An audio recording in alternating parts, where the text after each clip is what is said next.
교동문 81번 에베소서 4장을 교독하시겠습니다. 그러므로 주 안에서 갇힌 내가 너희를 권하노니 모든 겸손과 온유로 하고 오래 참음으로 사랑 가운데서 서로 용납하고 몸이 하나요 성령도 한 분이시니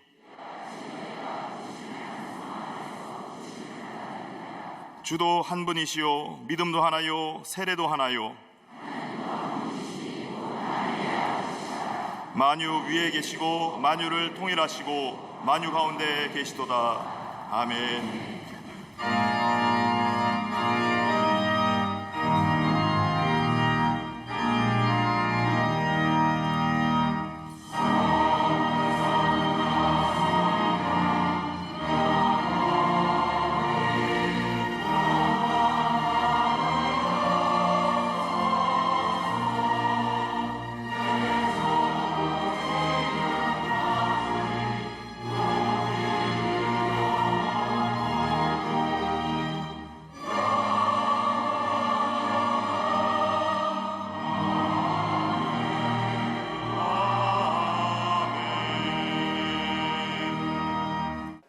예배하는 이 시간 우리 몸이 하나님의 성전되게 하여 주옵소서.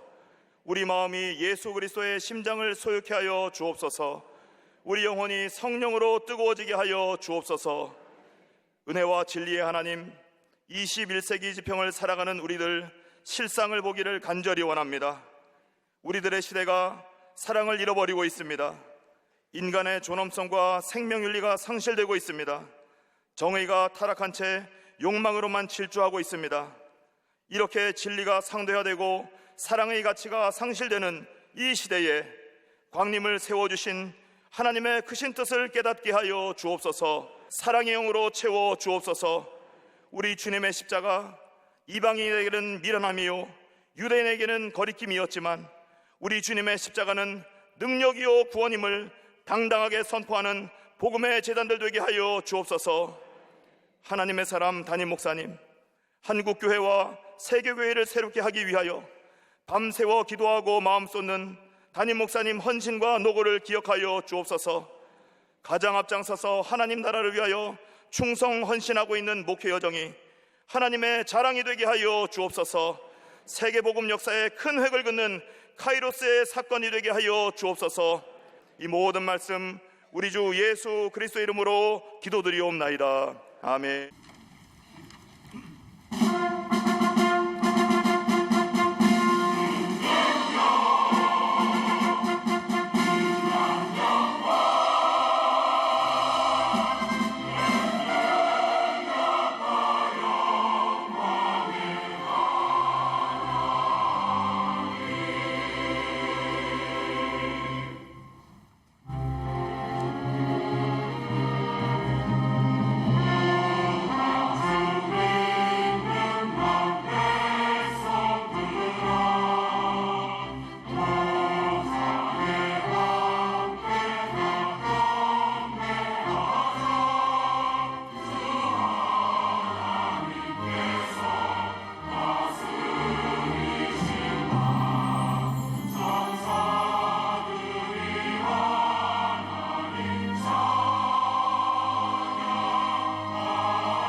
갈릴리 성가대와 교회 수도의 귀한 찬양에 감사합니다.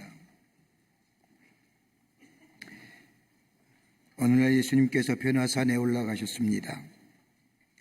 예수님이 사랑하는 제자인 베드로와 안드레, 요한 3명의 제자들과 함께 변화산에 올라 장차 나타날 영광을 제자들에게 보여주셨는데 제자들은 엄청난 경험을 했습니다. 율법의 대표자 되는 모세를 보았습니다. 예언자의 대표가 되는 엘리야를 보았습니다. 그리고 하나님의 아들 되시는 예수님이 저들과 함께 있음을 보았습니다. 이 놀라운 광경을 목격한 베드로가 예수님께 우리 여기에 초막셋을 짓고 여기에 있자고 제안합니다. 그러자 예수님은 베드로의 이러한 제안에 아무 말씀도 안 하시고 산으로 아래로 내려가자고 말씀하십니다. 이러한 광경이 변화산에서 일어났을 때에 나머지 9명의 제자는 산 밑에서 예수님을 기다리며 있었습니다. 아침이 되어 예수님께서 산에서 내려오는 그때에 이 산 밑에 있었던 9명의 제자들과 그 장소에는 예기치 못한 하나의 사건이 일어납니다. 어떤 아버지에게 귀신 들린 아들이 있었는데 도무지 통제가 되질 않습니다. 불 속에 들어가기도 하고 물속에 들어가기도 하고 그리고 제 몸을 찔러 피를 흘리기도 하며 때로는 무덤 사이로 옷을 벗고 돌아다니는 귀신 들린 아들을 데리고 와서 제자들에게 고쳐달라고 하는 겁니다. 병에 걸린 아들을 둔 아버지의 마음, 아마도 아버지는 아들의 병을 고치려고 백방으로 다 노력했을 겁니다. 그러나 허사였습니다. 그러던 가운데 이 아버지 귀에 눈에 번쩍 뜨이는 소문이 들립니다. 나사렛 예수라는 사람이 사람들의 병을 고친다는 겁니다. 예수 앞에 나오기만 하면 어떤 병이라도 고친다는 이야기입니다. 이 소문을 듣자 이 아버지는 자신의 아들, 귀신 들린 아들 데리고 예수님을 찾아왔는데 예수님이 그 자리에 아니 계십니다. 제자들은 산 밑에서 예수님을 기다리면서 어떤 제자들은 졸기도 하고 어떤 제자들은 옹기종기 모여서 잡담하는 그 모습을 보고 이 아버지는 성경 말씀은 나오지 않지만 망설입니다. 돌아갈까? 기다릴까? 그들 가운데 귀신 들린 아들을 보고 본 제자들이 예수님이 아니 계신데 저들의 질병을 고쳐해 주겠다고 귀신을 내어 쫓아주겠다고 달려들어서 그 아이를 잡고 기도합니다. 나사렛 예수의 이름으로 명하노니 귀신아 물러가라. 근데 아무리 외쳐도 귀신이 물러가는 거 아닙니다. 더 우리어 소리를 지르고 발악을 합니다. 그래서 이번에는 9명의 제자들이 모여들어서 각자의 팔과 손을 잡고 예수의 이름으로 명하노니 악한 귀신아 물러가라. 아무리 외쳐도 이 아들은 꿈쩍하지 않습니다. 이 일로 인하여 많은 사람 앞에 제자들이 부끄러움을 당합니다. 수치를 당합니다. 창피를 당하게 됩니다. 이런 와중에 예수님이 내려오시다가 제자들 가운데 웅성거림을 보시고 다가와서 묻습니다. 무슨 일이냐? 그러자 제자들이 그동안 있었던 일들을 예수님께 말합니다. 모든 이야기를 들으신 예수님, 귀신 들린 아들을 데리고 오라 하시며 오늘 성경 말씀을 보면 그리고 저 아들을 향하여 기도하시고 일으켜 세우시니 귀신이 물러갔더라. 운 좋게 되었습니다. 아버지와 아들과 집으로 돌아간 후에 제자들이 하도 민망해서 예수님과 함께 있을 때 조용히 묻습니다. 예수님, 우리는 도대체 왜 그런 기적을 일으키지 못하는 겁니까? 왜 우리는 귀신을 능히 쫓아내지 못하는 겁니까? 라고 묻자 예수님은 오늘 29절 말씀에 우리가 잘 알고 있는 말씀, 기도 외에는 다른 곳으로는 이런 유가 나갈 수 없느니라. 기도 외에는. 예수님의 제자라고 하면서 3년 동안이나 따라다녔던 제자들, 예수님 행하시는 수많은 이적과 기적, 치유의 놀라운 역사를 목격함에도 불구하고 많은 사람들에게 수치와 비웃음을 당한 이유가 어디에 있을까요? 여러분, 고린도전서 4장 20절의 말씀을 보면 하나님 나라는 말에 있지는 것이 아니라 능력이 있다고 했는데 능력 사라진 믿음, 무능하게 된 믿음, 그 믿음의 연유가 어디에 있을까요? 우리 호렙산 기도를 앞두고 내일서부터 우리가 호렙산 기도해야 합니다. 하나님의 능력의 역사를 경험하고 새로워지는 기회가 되어야 될 텐데 어떤 믿음이어야 될까요? 그런 면에서 오늘 본문의 말씀은 우리에게 귀한 교훈과 더불어 도전을 줍니다. 첫째는 깨끗하고 순전한 믿음의 자리로 돌아와야 됩니다. 온전한 믿음의 자리로 돌아와야 한다는 겁니다. 여러분 본문의 말씀을 보십시오. 예수님이 12명의 제자를 부르셨습니다. 많은 사람들 중에 12명만 예수님의 부르심을 받았습니다. 여러분 한번 생각해 보십시오. 하나님의 아들 메시아요, 구원자 되시는 그리스도시요, 그 예수님으로부터 12명의 제자로 택함받아 부르심을 받았다. 여러분 어떠시겠습니까? 우쭐할만 하잖아요. 하나님의 아들이시요 메시아요 구원자 되시는 예수님의 제자 되었다는 것, 그러게 많은 사람 앞에 나는 예수의 제자다, 나는 예수의 부르심을 받은 사람이라고 나타내보고 싶은 마음이 왜 없었을 겁니까? 또 하나의 모습을 우리가 주목할 수가 있습니다. 예수의 제자들은 예수님을 따라가면서 희한한 일들을 많이 경험했습니다. 기적이라고 얘기합니다. 표적이라고 얘기합니다. 이적이라는 것을 경험했습니다. 예수님의 공생의 사역을 볼 때 우리는 네 가지의 크게 예수님의 사역을 분류해서 생각해 볼 수가 있습니다. 4D입니다. 하나는 뭐냐? 인간의 위기에서 구원해 주신 예수님입니다. Dangerous. 대표적인 사건이 바로 가나의 혼인잔치입니다. 물이 변하여 포도주 되게 하셨습니다. 여러분, 이스라엘 결혼에 있어서 가장 중요한 것이 있다고 한다면 그 무엇보다도 잔치에 흥을 돋는 포도주입니다. 그런데 잔치집에 포도주가 떨어졌습니다. 위기 아닙니까? 흥이 깨질 바람입니다. 그때 예수님이 물이 변하여 포도주 되게 하셨습니다. 인간의 위기에서 구원해 주셨습니다. 제자들의 위기의 상황에서 구원해 주셨습니다. 인간의 절대 위기의 절체절명의 위기 속에서 예수님이 구원해 주셨습니다. 이것을 제자들이 봤습니다. 대단하지 않습니까? 더 나아가 귀신을 내어 쫓는 예수님의 모습을 봅니다. 예수님 말씀 한마디에 악한 영의 귀신이 나아갑니다. 오늘도 본문의 말씀을 보면 귀신 들린 자를 온전하게 합니다. 저 거로사의 광야처럼 귀신 들려 물속에도 들어가고 불속에도 들어가고 자신을 스스로 해하며 다녔던 그 사람에게 악한 영아 나오라 했을 때 귀신이 돼지에 들어가 돼지가 몰살하는 장면을 보았습니다. 기가 막히지 않습니까? 더 나아가 질병에서 고쳐주셨습니다. 병에서 고쳐주셨어요. 예수님의 공생의 기록이, 예수님의 생애를 기록한 공간복음이나 사복음서의 말씀을 보면 예수님의 치유의 사건이 72회 정도 나옵니다. 다른 것으로 치유한 것이 아니라 말씀으로 치유해 줬습니다. 저의 믿음을 보시고 온전케 해주셨습니다. 네가 왜 그 병 걸렸느냐 탓하지 않습니다. 예수 앞에 나와 믿음 가지고 예수를 만나기만 하면, 예수의 옷자락을 보기 만지기만 하면 내 병이 낫겠다고 하는 그 믿음 보시고 따라 내 믿음이 너를 구원하였느니라 치유해 주셨습니다. 또 하나 있습니다. 죽음에서 살아나게 하셨잖아요. 죽음입니다. 예수님의 사역 가운데 죽음에서 살아나게 하신 구원해 주신 세 가지의 사역이 있습니다. 하나는 야이로의 회당장의 딸을 살려주셨습니다. 하나는 나사로의 죽음에서 살려주셨습니다. 또 하나는 나인성 과부, 그 아들에게 소망을 가졌고 그 아들에게 모든 것을 바쳤던 그 나인성 과부의 아들이 죽자 슬퍼한 이를 긍휼히 여기셔서 살려주셨습니다. 자, 보세요.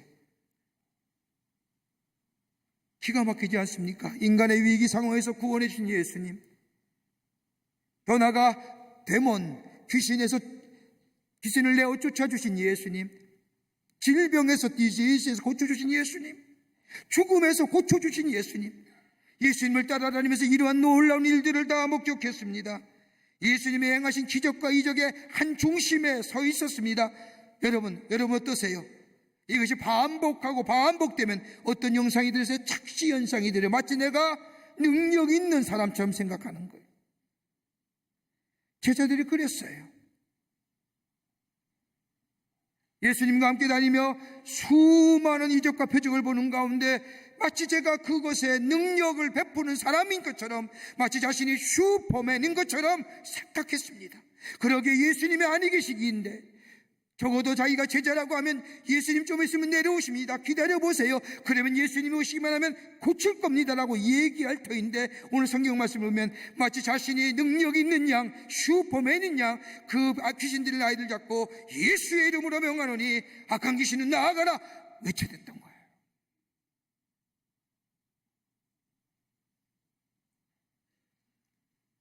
더 나아가 자신들을 스스로 과대평가했지요. 자신들은 아무런 체험도 없으며 이적의 주인공도 되지 못하고 기적의 주인공도 되지 못하며, 오병이의 기적 이럴 때에 예수님 무슨 말씀입니까? 이 많은 사람을 먹이려고 하면 200대란의 떡이 필요합니다. 이 광야에서 어디서 떡을 구합니까? 이렇게 논리와 상식으로 얘기했던 저들, 한 번도 믿음 가지고 이적과 기적을 경험하지 못한 저들이 마치 자신이 위대한 사람인 것처럼, 믿음이 있는 사람처럼 과대평가했기에 귀신 들린 아들 잡고 예수의 이름으로 명하노니 귀신은 나가라.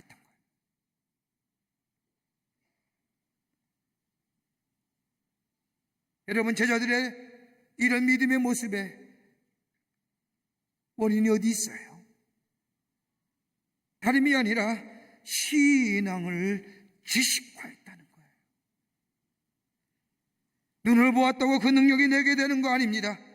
예수를 아는 지식이 많이 있다고 해서 예수의 능력의 역사가 내 안에 일어나는 것이 아닙니다. 예수에 관한 지식이 아무리 많고 많이 안다 할지라도 그것은 내 인격에, 내 삶에 어떠한 변화도 가져다 주지 못합니다. 경험되어져야 됩니다. 믿음으로 체험되어져야 됩니다.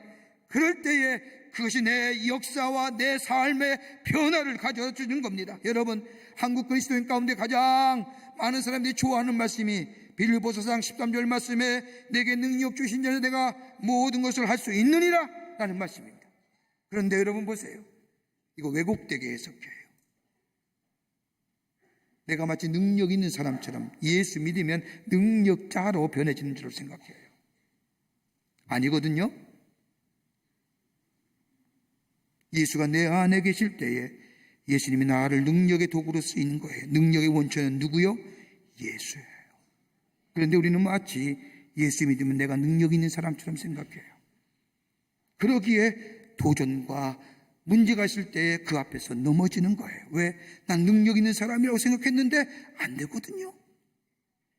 내 안에 예수에 향한 믿음이 없기에 착시하는 거예요. 내가 가지고 있는 예수에 관한 지식이나 내가 인식하고는 예수님에 관한 이야기고는 능력의 역사가 일어나지 않은 겁니다. 여러분, 또 하나 있어요. 제자들의 잘못된 생각. 경험이 어느덧 지식화되었다는 거예요. 예수님께서 제자들에게 나아가서, 오늘 본문의 말씀의 앞절 보면요, 예수님이 제자들에게 나아가서 하나님의 나라의 복음을 전하라 명령하시고 2명씩 짝을 지어서 전도 여행을 보내세요. 아무것도 없어요. 뭐 옷까지도 가지고 간 것도 아니고 뭐 준비해 간 것도 아니에요. 오직 2명씩 짝을 지어서 예수님이 나아가서 복음 전하되 예수의 이름을 가지고 복음 전하라, 그 말씀에 순종하여 2명씩 나가서 하나님 나라의 복음을 전하는데 가는 것보다 놀라운 능력의 역사가 일어나요. 예수의 이름으로 명하노니 귀신이 나아가요, 병든 자가 나아 일어나요, 기적의 역사가 일어나요. 그랬더니 먹을 것이 생겨요, 기도하니 병들이 나아요. 예수의 이름의 능력과 권세가 놀라운 기적들을 일으킨 것을 목도했어요. 그게 바로 뭐예요? 바로 전에, 며칠 전의 일이에요. 그런데 오늘 이 시간에 귀신 들린 사람이, 아버지가 귀신 들린 아들 데리고 오니 그거 못 고치겠어요? 어저께 경험한 건데, 며칠 전에 경험한 건데 아무것도 아니야, 식은 죽 먹기야. 그런데 결과는 생각과 차이가 너무 납니다. 경험한 것과는 너무나 차이가 납니다. 다름 아니야, 옛날에 경험했던 것이 우리에게 매일 반복적으로 새롭게 경험되어 오는 것이 아니라 한 번의 경험이 지식화되었고 관념화되어 고착화되어 버린 거예요. 했었지. 여러분, 신앙은 하나님과의 경험, 만남의 경험은 한 번으로 끝나는 것이 아니라 매일매일 경험해야 됩니다. 그래야 성화되어 갑니다. 예수 만남이 한 번의 사건으로, 이례적 사건으로 끝나면 그 경험은 지식화와 관념화와 고착화되어 갑니다. 거긴 역사가 일어나지 않습니다. 매일매일 경험되어지고 만나지는 역사가 있을 때 내 성품이 달라지고 내 인격이 달라지고 새로워지는 겁니다. 더 나아가 오늘 본문 말씀을 보세요. 마치 자신들이 예수님의 능력을 가진 자라고 생각했어요. 예수의 이름으로 권능을 행했지 자신이 한 거 아니거든요. 마치 자신이 예수님처럼 능력의 사람이 되었다고 착각해버린 거예요. 내가 한 거 아닙니다. 하나님이 그를 통하여 역사하신 것이죠. 자기가 한 것이라고 한 것이 아니라 하나님이 하신 것인 줄 잃어버린 거예요. 그러니까 뭐예요? 내가 되든 거지요. 어느덧 교만의 사람이 된 거예요. 어느덧 오만한 자리에 앉는 거예요. 하나님이 나를 사용하여 하나님의 능력이 나타난 것인데 마치 내가 능력자인처럼. 그 대표적인 사건이 우리 모세에서 들 수 있어요. 모세는 온유한 사람입니다. 하나님이 인정했던 사람이에요. 능력의 사람입니다. 하나님의 함께 하심으로 인하여 홍해를 육지같이 건넜습니다. 엄청난 기적을 경험한 사람입니다. 광야의 40년의 세월을 볼 때에 모세처럼 하나님의 능력을 경험한 사람이 어디 있습니까? 반석을 쳐서 물이 나오게 했습니다. 여러분 한번 생각해 보세요. 광야에서 반석이 쳐서 물이 나오고 쓴물이 변하여 단물이 되고, 아말렉과의 싸움에서 모세가 손을 드니까 여호수아의 군대, 여러분 한번 그것을 목도했다고 생각해 보십시오. 하나님의 존재를 안 믿겠습니까? 이럴 때에 모세와 이스라엘 백성이 가데스바네아에 이릅니다. 광야에 가데스바네아에 있을 때에 백성이 물이 없어 모세를 원망합니다. 모세를 원망하자 하나님에 대하여 원망이 다가갑니다. 이때 모세가 하나님 앞에 기도합니다. 하나님께서 그 기도를 들으시고 모세에게 말하기를 반석을 명하여 물을 내게 하라 하십니다. 모세가 주의 음성을 듣고 응답을 듣고 백성들 앞에 서는데 백성을 보는 순간 저들의 원망과 불평의 소리, 마음이 안 좋은 거예요. 그래서 올라서자마자 얘기합니다. 민수기 20장 10절의 말씀을 보면 우리가 너희를 위하여 이 반석에서 물을 내자. 자 보세요. 우리가 너희를 위하여. 우리가 누구예요? 모세와 아론과 홀 아니겠어요? 당시에 이스라엘 백성을 앞에 서서 인도했던 모세, 대표적으로 모세를 얘기하지요.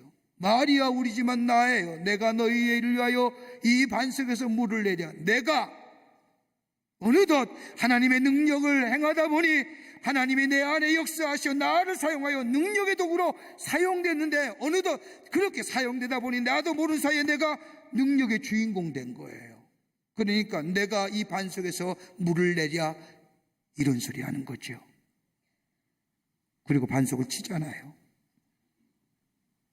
하나님이 그 모습 보시고 말씀하십니다. 너희가 나를 믿지 아니하고 이스라엘 자손의 목전에 나의 거룩함을 나타내지 아니한 거로 너 컷아웃한 거예요. 가나안 땅에 못 들어가요. 그렇게 평생을 오매불망했던 가나안 땅, 이스라엘 백성이 가나안 땅에 가는 모습을 보고 죽어요. 오만과 교만한 자의 모습이에요. 무슨 일이 이루었다고 해서 내가 능력자가 된 것처럼 착각했다는 겁니다. 하나님이 나를 통하여 이루신 것 잊어버렸다는 겁니다. 오늘 제자들이 그런 거예요. 저들이 능력이 있었어요?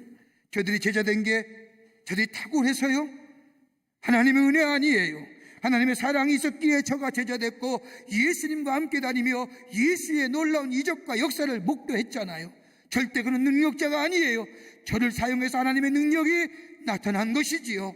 그러기에 그 능력 앞에, 하나님의 위대한 하심 앞에 겸손하고 겸허해야 될 터인데 어느덧 그것이 착시 현상을 일으켜 내가 교만한 자, 내가 오만한 자, 내가 한 자로 됐기에 아무리 예수의 이름을 불러도 역사가 일어나지 않는 거예요. 내가 하는 거 아닙니다. 하나님이 허락하실 때만이 가능합니다. 돌아와야 됩니다.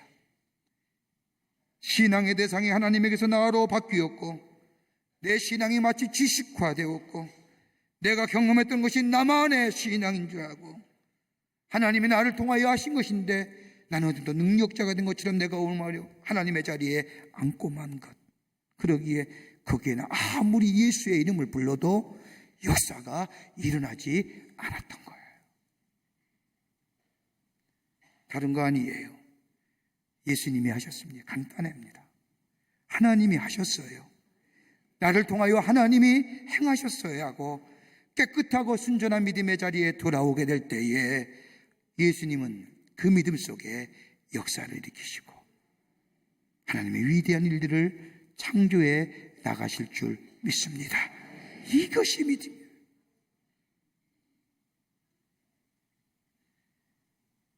이것이 깨끗하고 순전한 믿음입니다. 두 번째는 자라나는 믿음이어야 됩니다. 믿음은 성장해야 된다는 겁니다. 깨끗한 믿음과 순수한 믿음의 자리로 돌아올 뿐만 아니라 이제는 믿음이 자라나고 성장해야 됩니다. 여러분, 믿음은 생명입니다. 생명이 있다고 하는 것은 그 안에 성장과 성숙함이 있다는 겁니다. 여러분, 성장과 성숙이 없다는 것은 그 생명은 죽은 겁니다. 그러기에 믿음은 자라야 됩니다. 성숙해야 됩니다. 성장해야 됩니다. 오늘 예수님도 23절에 믿는 자에게 능치 못함이 없느니라. 믿는 자라고 하는 것은 현재의 진행형입니다. 예전의 믿음서보다 지금의 믿음이 더 성숙한 자리에 들어섰음을 의미하는 겁니다. 다름이 아니라 예수님께 깊게 뿌리 박힌 믿음 속에 그 믿음이 자라고 그 믿음이 성숙되고 그 안에 능력의 역사가 일어나는 겁니다.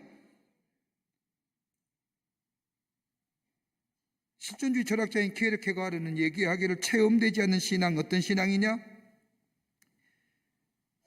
한 번도 체험되지 못한 것. 다른 말로 말하면 매일매일 체험되지 못하는 신앙, 이거 죽은 신앙이라는 거예요. 명목상의 신앙이라는 거예요. 성장하는 믿음 속에 성숙한 믿음이 되며, 이 성숙하고 성장하는 믿음은 다른 것이 아니라 하나님의 능력을 매일매일 경험되어지는 인생이에요.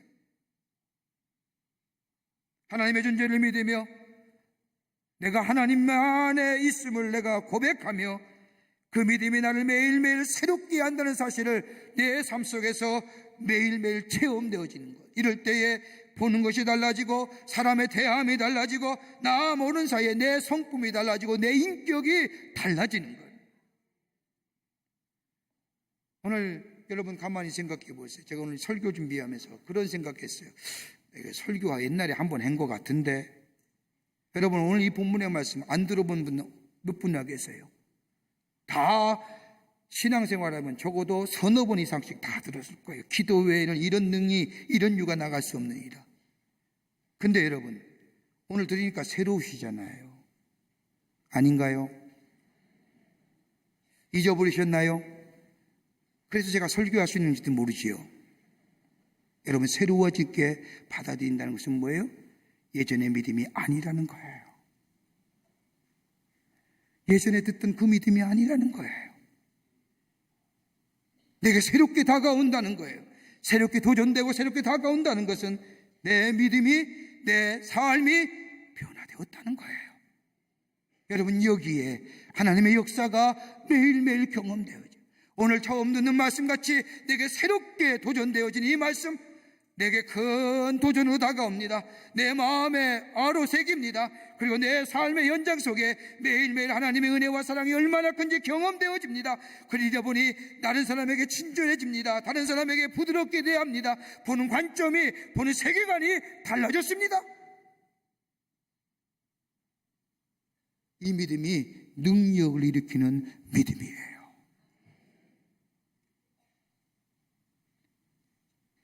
크리스천 투데이라고 하는 기독교 잡지에서 본 기사입니다만은 미국 사람 가운데 96%가 하나님의 존재를 믿는다고 합니다.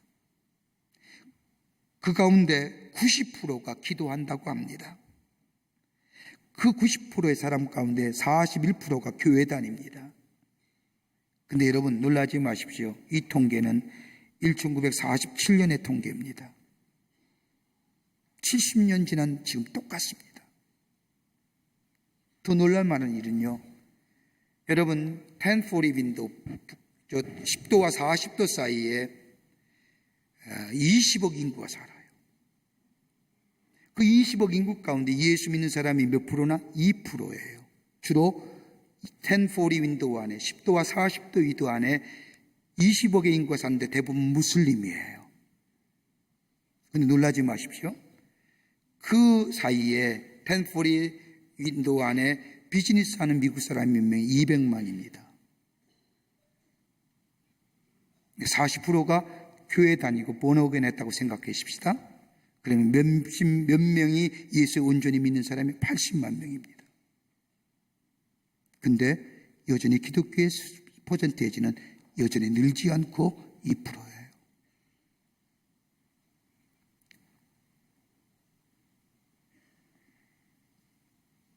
그런데 이런 통계가 놀랄 만한 일이 벌어졌습니다. 2001년에 9.11 사태가 일어나자 미국의 건국 역사상 이래로 가장 많은 사람들이 교회 예배에 참석했답니다. 그리고 미국 전역에서 가장 많이 성경의 설교의 본문으로 쓰였던 말씀이 뭐냐? 시편 23편 여호와는 나의 목자시니 내게 부족함이 없으리로다. 잃어버렸던 믿음이 다시 세워졌다는 거예요. 근데 여러분, 어려울 때, 위기 있을 때 하나님 찾는 거 누구나 할 수 있는 일이에요. 인간은 종교적인 심성의 동물이거든요. 누구나 할 수 있어요. 그런데 늘 하나님의 존재를 인식하며 하나님 믿음에 하나님과 더불어 함께 동행하는 그 믿음의 잘거리에 성숙함과 성장함이 있을 때에 거기에 뭐가 일어나요? 능력이 일어나는 거예요. 예수의 이름을 부를 때 역사가 일어나는 거예요. 오늘 제자들은 본문 말씀 보세요. 다 늦지만 예수와 함께 계시기에 예수와 가까이 있으니까 너무 익숙한 나머지 예수님과 깊은 교제, 예수님의 삶 속 예수님이란 내 인생의 제자들의 인생에 뿌리가 깊게 내리지 못했던 거예요. 예수에게 우리의 인생의 뿌리가 깊게 내리는 삶, 거기에 성숙이, 거기에 성장함이, 그럴 때에 주의 이름 부를 때의 능력이 일어나고 역사가 일어나게 되는 줄 믿습니다. 끝으로 오늘 본문의 말씀을 보세요. 기도의 자리에 들어가야 합니다. 기도해야 돼요. 기도만큼이나 중요한 거 없습니다. 능력 있는 믿음은 다른 것이 아니라 기도의 깊은 자리에 들어가야 합니다. 오늘 예수님도 말씀하시지 않습니까? 귀신 들린 아이와 아버지가 돌아가자 제자들이 자신의 부끄러움과 수치함을 당하고 예수님께 조용히 나와 묻습니다. 예수님, 왜 우리는 그와 같은 능력을 행하지 못하는 겁니까? 뭐라고 말합니까? 예수님이 기도 외에는 다른 것으로 이런 종류가 나갈 수 없느니라. 기도 외에는. 여러분, 기도는 하나님과 영적으로 교통하는 유일한 채널입니다. 기도 없는 믿음은 믿음이라 할 수가 없습니다. 기도 없는 믿음은 한날의 지식에 불과합니다. 오늘 본문의 말씀을 가만히 보면 제자들이 귀신 들린 아들을 놓고 기도했다는 얘기 없습니다. 예수의 이름은 불렀는지도 모르지만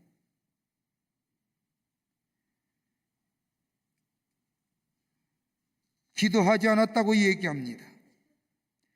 기도 외에는 이런 유가 나갈 수 없다고 얘기는 뭐예요? 너 기도 안 했다는 거잖아요. 기도 안 했으니까 역사가 안 일어난다는 겁니다. 하나님과 나 사이에 기도란 통로 없이는 아무런 능력의 역사가 일어나지 않는다는 말씀입니다. 여러분, 예배소서의 말씀을 보십시오. 세상의 악한 영과의 싸움에서 승리하기 위해서는 하나님의 전신갑주를 입어야 합니다. 진리의 허리띠를 띠고 의의 호심경을 붙이고 복음의 신을 신고 믿음의 방패를 가지고 구원의 투구를 쏘므로 성령의 검 하나님의 말씀을 가져야 악한 영과의 싸움에서 승리할 수 있습니다. 그런데 항상 승리하기 위해서는 빠지지 말아야 할 것이라고 한다면 기도예요. 무장할 수도 있습니다. 결심할 수도 있습니다. 헌신할 수도 있습니다. 이것만으로 악한 영의 역사를 이기는 힘이 듭니다. 우리의 힘만으로는 이길 수가 없습니다. 하나님의 능력과 하나님의 지혜와 하나님의 인내를 힘입어야 합니다. 하나님의 능력과 지혜와 은혜가 우리에게 임하고 우리가 입을 수 있는 것은 다른 것이 아니라 기도입니다. 여러분, 우리의 주변에 얼마나 좋은 가전제품, 성능 좋은 가전제품이 많습니까? 팬시하고 기능도 많고 성능도 좋습니다. 그런데 그 좋은 제품에 동력이 들어가지 않으면 무용지물입니다. 전기가 들어가지 않으면 쓸모없습니다. 우리의 신앙생활도 마찬가지입니다. 하나님과 나와의 교통함 속에서 기도라고 하는 것이 없으면 하나님의 능력과 은혜와 사랑을 덧입을 길이 없습니다. 그러기에 기도하라고 하지 않습니까? 오늘 성경 말씀에 6장 18절부터 20절의 말씀을 보면 바울은 예배소 교회를 향하여 기도에 관하여 얘기합니다. 모든 기도와 간구를 하되 성령 안에서 기도하고 이를 위하여 깨어 구하기를 항상 힘쓰며 여러 성도를 위하여 구하라. 또 나를 위하여 구할 것은 내게 말씀을 주사 나로 입을 열어 복음의 비밀을 담대히 알리게 하옵소서 할 거니, 바울은 예배소 교회를 향하여 편지하면서 기도에 대하여 얘기하며 구체적인 기도의 5가지 방법을 얘기합니다. 어떻게 기도할 거냐? 뭘 기도할 건가요? 저는 호렙산 기도를 통해서 기도 앞두고 저희 호렙산 기도가 이번 기도에 이런 기도가 됐으면 좋겠다. 하나는 뭐냐? 항상 기도하라고 하십니다. 옛날 개혁성경의 표현을 보면 뭐라고 얘기해요? 무시로. 유행계 가사에 무시로도 있죠? 그 무시로가 뭐예요? 언제든지. 내 형편의 변화와 관계없이 계속해서 지속적으로. 기도는요, 지속적으로 하는 거예요. 성공해도 실패해도 건강하도 병이 들어도 기도하기를 쉬지 말아야 되는 거예요. 여러분, 하나님과의 계속적인 소통이 이루어지는 사람, 이런 사람을 가리켜서 무시로 기도하는 사람이라고 얘기합니다. 그러기에 데살로니가전서 5장 17절의 말씀을 보면 쉬지 말고 기도해라. 지속성 가지고 계속성 가지고 성경의 표현으로 무시로 기도할지니라. 두 번째는요, 어떻게 기도하라고요? 성령 안에서. 성령 안에서 기도하라는 거예요. 하나님의 거룩한 영, 성령 안에서 기도하라고 말씀하십니다. 여러분, 이 말씀은 성경 구절에 몇 절밖에 안 나옵니다. 성령 안에서 기도한다는 것 얼마나 중요한 것인 줄 아십니까? 성령의 감동을 받으며 기도한다는 겁니다. 성령의 인도하심 따라 기도한다는 겁니다. 여러분, 한번 반대로 생각해 보십시오. 성령의 인도함 받지 않은 기도는 어떤 기도요? 내 욕심과 내 고집과 내 생각과 내 절망의 의식에 끌려서 기도하는 것, 이건 기도가 아니라 뭐예요? 한풀이에요. 오해하지 마세요. 하나님의 거룩한 영에 이끌려받지 않는 기도는 내 신세 타령이요 한풀이에 그치는 거예요. 하나님의 영에 인도 안 받아서 하나님의 영이 내 안에 강하게 역사하시어 내 마음속의 아픔과 슬픔을 토해내게 하시오.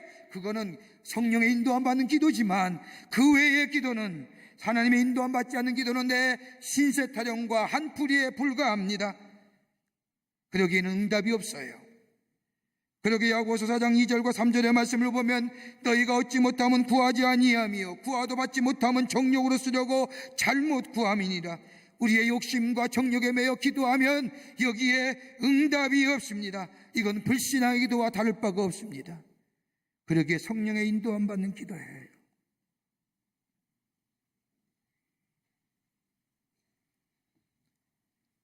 성령의 감화를 받은 자세로 기도할 때에 거기에 응답됩니다. 세 번째는 깨어 구하기를 힘쓰라 하십니다.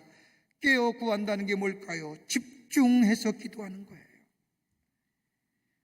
하나님 앞에 집중하여 하나님께 초점을 맞춰 기도하는 거예요.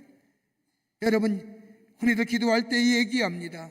저녁에 집에 들어와서 다 일 마치고 돌아와서 기도하지. 여러분, 집중됩니까? 피곤한데? 어떤 분이 그랬어요. 말씀은 나의 수면제래요. 그래, 왜 그러냐고 했더니 끝나고 집에 와서 성경책을 보고 딱 보는 순간 그때부터 눈이 감기고 졸음이 쏟아지더라는 거예요. 그래서 말씀은 나의 수면제다. 그래도 다행이죠. 말씀 안 보는 것보다 보고 자는 것이 좋지요. 여러분, 기도 저녁에 하세요? 하다가 자잖아요. 나도 모르게 잠들었어. 그런 사람들의 대표적인 표현이 뭐예요? 성령께서 잠들게 하셨어. 뭐 이따 얘기하죠? 아니에요. 절대 아니에요. 어느 때 집중해요? 새벽에요. 맑은 정신이에요. 그래서 호렙산 기도하는 거예요. 새벽을 깨워야지요. 하나님께 집중하여 기도하는 것이요. 집중하신 장소 어디요? 집이요. 여러분, 그런 소리 하지 마세요. 집에서 집중하세요. 오랜만에 성경 읽으려고 하면 왜 이렇게 초인종이 울리는지요. 기도하려고 하면 왜 이렇게 전화벨이 울리는지요. 집중 안 되잖아요. 어디 집중해요? 교회에서. 그래도 핸드폰 울리대. 핸드폰 울리잖아요. 받지 마세요. 예배 드리는데. 깨워 기도하는 거예요. 하나님께 집중하는 거예요. 또 하나 있어요. 바울은 예배소 교회 성도들에게 이야기하기를 여러 성도를 위해 구하라 하시는 거예요. 다시 말하면 기도의 대상이 넓어져야 된다는 겁니다. 이기적인 기도, 자기중심적인 기도에서 벗어나라는 겁니다. 나만을 위하여, 내 교회를 위하여, 내 가정을 위하여 기도하지 말라는 거예요. 여러 성도를 위해서, 내 가정과 내 자녀와 내 일을 위해서 기도할 뿐만 아니라 다른 성도의 경제적인 어려움을 위해서, 육체의 아픔을 위해서 중보할 수 있는 기도의 대상이 넓어져야 된다는 겁니다. 저는 이번 호렙산 기도회에 우리 성도들이 나와서 기도할 때와 나와 내 가정만 위해서 기도하는 것이 아니라 시간 내어 우리 사랑하는 성도들의, 우리 이웃의 성도들의, 같은 교우들의 경제적인 문제를 위해서, 육체의 질병을 위해서 중보할 뿐만 아니라 더 나아가 저 북녘의 우리의 사랑하는 동포들 위해, 더 나아가 지구촌의 어려움을 당한 이들을 위해서, 더 나아가 복음의 확장성을 위하여 목숨 내걸고 복음 전한 선교사를 위해서 기도의 대상이 넓어져야 돼.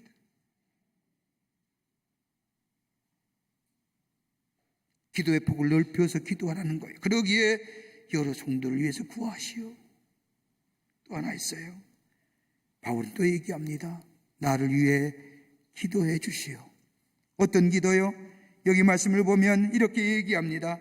나를 위하여 구할 것은 내게 말씀을 주사 나로 입을 열어 복음의 비밀을 담대히 알리게 하옵소서. 이상하죠? 무슨 얘기예요? 나를 위해 기도해 달라는 거예요. 복음 전하기에 기도해 달라는 거예요. 다른 말로 말하면 여러분의 기도의 응답이 바로, 예배소 교회의 기도의 응답이 바로 바울로 하여금 하나님의 말씀을 받고 그의 말씀을 전하게 되었다는 거예요. 여러분, 우리가 이 땅에 복음 전하는 자를 위해서 기도할 이유가 여기 있는 거예요. 우리가 기도할 때에 복음 전하는 자가 주의 말씀을 들어요. 주의 말씀을 받아요. 주의 말씀을 선포해요. 그러기에 우리가 듣는 주의 말씀은 뭐예요? 우리의 기도의 응답이에요. 그러기에 주의 종들을 위해서 기도하는 거예요. 복음 전하는 자를 위해서 기도하는 거예요. 이 기도 속에 역사가 일어나요. 사랑하는 성도 여러분, 능력 회복해야 됩니다. 다름이 아니라 우리의 믿음이 순전하고 깨끗한 믿음의 자리에 주님이 하셨습니다. 여러분, 건강한 것도 주님이 건강 주셨어요. 여러분, 재능인 것도 주님이 주셨어요. 여러분, 돈 벌 수 있는 것도 주님이 하셨어요. 이 깨끗하고 순전한 믿음 속에 역사가 일어나요. 그리고 내 인생의 뿌리가 깊게 예수께 뿌리 박혀 주님과 소통하는 자, 거기에 주의 역사가 주의 능력의 역사가 나를 통해 일어나요.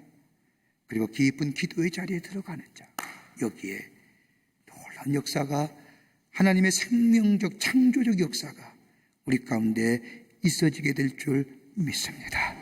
이런 믿음으로 주의 역사를 이루어가는 하나님 나라의 백성 되시기를 주의 이름으로 축원합니다. 하나님 감사합니다. 사랑해 주시고 자녀 삼으심에 감사합니다. 매일매일 주님과 동행해야 되는데 그렇지 못하고 내 욕심과 어느덧 주의 은혜와 사랑이 나를 여기까지 왔는데 내가 잘나서 여기까지 온 줄 알고 교만한 자리에 서 있습니다. 용서하여 주시옵소서. 회개합니다. 돌이켜 순전하고 깨끗한 믿음의 자리에 서게 하여 주시고 주님이 하셨습니다. 고백하게 하시며 예수님과 늘 동행함으로 주의 능력이 나를 통하여 나타나게 하여 주시며 기도의 깊은 자리에 들어가 기도를 통하여 생명적 역사를 일으키는 저희들 되게 하여 주셔서 하나님 나라를 증거하는 복된 심령이 되게 하여 주시옵소서. 성령이 도우시고 인도해 주실 줄 믿사옵고 예수님의 이름으로 기도하옵나이다. 아멘.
지금 우리 주 예수 그리스도의 크신 은혜와 하나님 아버지의 형용할 수 없는 사랑하심과 성령님의 내재하심과 교통하심이 오늘 거룩한 주의 날 하나님의 성전에 올라와 하나님 앞에 예배드리며 믿음의 깊은 자리에 들어가 하나님의 놀라운 능력을 경험하고 그것을 증거하며 하나님의 영광을 드러내기로 새롭게 결단하고 성전에 물러서는 우리 모든 사랑하는 광림의 권속들과 영상을 통하여 하나님 앞에 예배드리는 한국교회 성도들과 이 땅에 흩어져 있는 당신의 거룩한 백성들 위해 주께서 지금으로부터 영원토록 함께 하시기를 간절히 축원하옵나이다. 아멘. 조실